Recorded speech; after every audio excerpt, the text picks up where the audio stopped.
நீங்கள் பார்த்து கொண்டிருப்பது நியூஸ் 21 செய்திகள். தமிழ்நாடு செய்திகளை உடனுக்குடன் தெரிந்து கொள்ள நியூஸ் 21 செய்திகளை பாருங்கள்.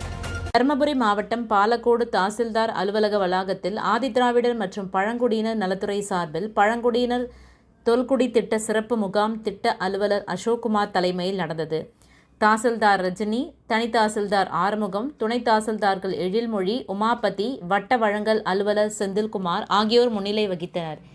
இம்முகாமில் பாலக்கோடு தாலுகாவிற்கு உட்பட்ட பழங்குடியின மக்களின் அடிப்படை தேவைகளான குடும்ப அட்டை, ஆதார் அட்டை, வீட்டுமனை பட்டா, இலவச வீடு, பிறப்பு இறப்பு சான்று, சாதி சான்று, நலவாரிய உறுப்பினர் அட்டை உள்ளிட்டவைகள் குறித்து மனுக்கள் பெறப்பட்டு உரிய நடவடிக்கைகள் மேற்கொள்ளப்பட்டது.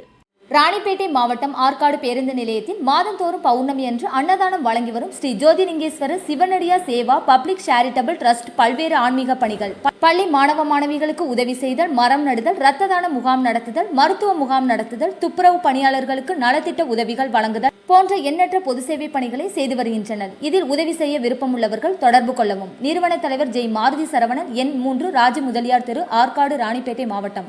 மேலும் விவரங்களுக்கு 9040405952 80981879 என்ற எண்ணை தொடர்பு கொள்ளவும்.